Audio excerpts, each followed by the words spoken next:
අද අපි කතා කරන්න යන්නේ අපි පය ගහලා ඉන්න පොළොවේ පස හැදිලා තියෙන්නේ කොහොමද කියලා.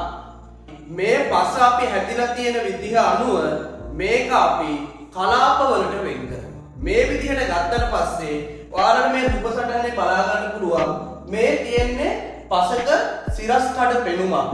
එතකොට මේක ඔයාලට එකින් එක කලාපවලට වෙන් කරලා තියෙනවා පැහැදිලිව පේනවා.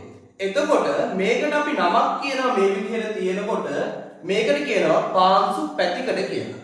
මේ පාංශු පැතිකඩක් කියන්නේ එතකොට පුතා පසක ගත්තම පස මතු පිට ඉඳලා පල්ලෙහාම තියෙන මෙන්න මේ මාතෘ පාෂාණය කියන තැන දක්වා තියෙන සිරස් කඩට අපි කියනවා පාංශු පැතිකඩක් කියලා. ඒ වගේම තව දෙයක් අපි දැනගන්න ඕනි මෙන්න මේ සියලුම කලාප පහම දක්නට ලැබෙන පස මතු පිට ඉඳලා මාතෘ පාෂාණය දක්වා සිරස් කඩකට නමක් කියනවා. ඒ තමයි අපි කියන්නේ දර්ශීය පාංශු පැතිකඩක් කියලා. ඊට පස්සේ පුතා මෙන්න මේ පාංශු පැතිකඩ අපිට මෙන්න මේවා නම් කරනවා. අපි සාමාන්‍යයෙන් අපි ඉංග්‍රීසි අකුරු වලින් මේක නම් කරනවා. මුලින්ම අපිට පස්සේ මතු පිටින්ම ඉහළින්ම දකින්න ලැබෙන කලාපයට අපි සාමාන්‍යයෙන් කියන්නේ ඕ කලාපය කියලා. ඉංග්‍රීසි අපි ඕ අකුරෙන් හඳුන්වනවා මේක. මෙයා ඕ කලාපය.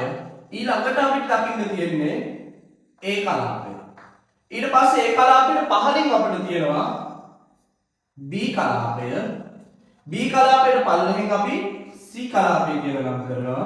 ඊට පස්සේ පහළම තියෙන කලාපය පාංශු අපි පාංශු පැතිකඩක පල්ලෙහාම අපිට දකින්න ලැබෙන්නේ R කලාපය.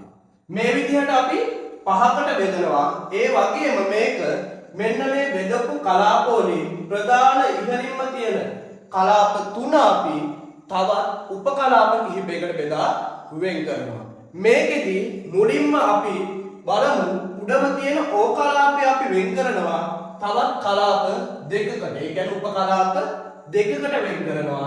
මෙයා අපි A00 කියලා කියනවා උඩම තියෙන කලාපය. නැත්නම් අපි තව එකක් කියනවා මෙයාට O1 කලාපය කියලා කියන්නත් පුළුවන්.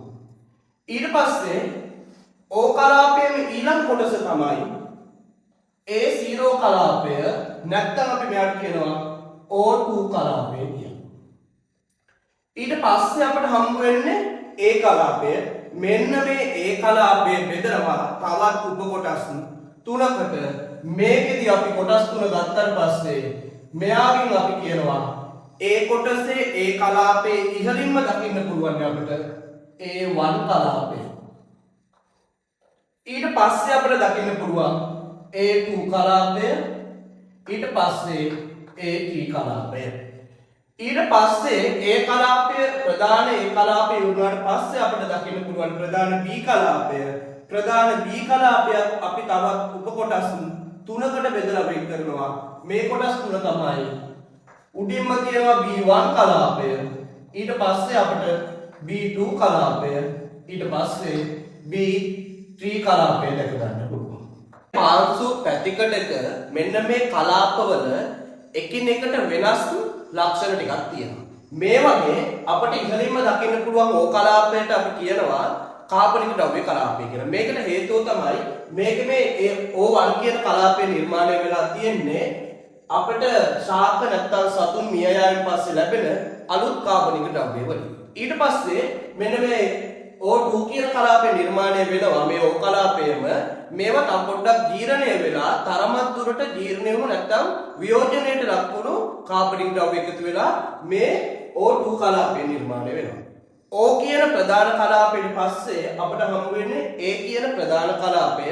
මේ A කියන ප්‍රධාන කලාපයට නමක් කියනවා. මෙයාට අපි කියනවා විශෝධන කලාපය නැත්නම් ද්‍රව්‍ය සේදීගෙන ගිය කලාපය කියලා. මේකට හේතුවක් තියෙනවා. මෙන්න මේ අපි කාබනික ද්‍රව්‍ය නිර්මාණය වුණාට පස්සේ මේවා පල්ලෙහාට සේදීගෙන ගිහිල්ලා පල්ලෙහාට යෑමේදී ඉතිරි වෙන ද්‍රව්‍ය වලින් තමයි මෙන්න මේ A කියන කලාපය නිර්මාණය වෙලා තියෙන්නේ. ඊට පස්සේ මේ A කලාපයට පස්සේ අපිට හම්බ වෙන්නේ B කලාපය. මේ සේදී යන ද්‍රව්‍ය තැම්පත් වෙලා මෙන්න මේ B කියන කලාපය හැදිලා තියෙනවා. මේ B කලාපයට නමක් කියනවා. මෙයාට කියනවා ශරණය වූ කලාපය. නැත්නම් අපි කියනවා පෝෂක කලාපය නැත්නම් ද්‍රව්‍ය තැම්පත් වූ කලාපය කියලා මෙයා හඳුන්වනවා. මේ B කලාපය පහ වුණාට පස්සේ අපට හම්බ වෙන්නේ C කියන කලාපය. මේ කලාපයට කියන නම තමයි මාතෘ ද්‍රව්‍ය කලාපය. මේක තවදුරටත් උප කලාප වලට බෙදා වෙන් කිරීමක් කරලා නැහැ. මේ මාතෘ ද්‍රව්‍ය නිර්මාණය වෙලා තියෙන්නේ අපට පල්ලෙහාම හම්බ වෙන මාතෘ පාෂාණය ජීර්ණ ක්‍රියාවලියට ලක් වෙලා තමයි මාතෘ ද්‍රව්‍ය නිර්මාණය වෙලා තියෙන්නේ.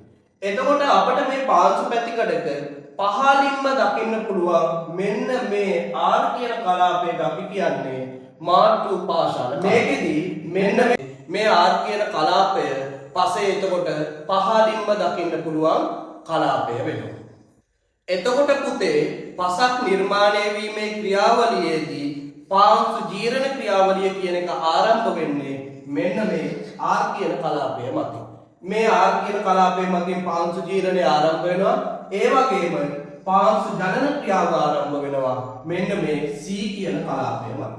මේ විදිහට තමයි අපි ගත්තට පස්සේ පසක සිරස්කඩ පෙනුම නැත්නම් අපි කියන පාංශු පැතිකඩ සොයිල් ප්‍රොෆයිල් එක අපිට දැක ගන්න පුළුවන් වෙන්නේ. මේ වගේම ඔයාලට කෘෂි විද්‍යාව සම්බන්ධයෙන් අලුත් පාඩම් කොටසක් අරගෙන ඊළඟ වීඩියෝවෙන් අපි හම්බ වෙමු. ඔයාලට අලුත් වීඩියෝ ගැන අලුත් විස්තර අලුත් දෙයක් දැනගන්න ඕන නම් අපේ channel එක subscribe කරන්න.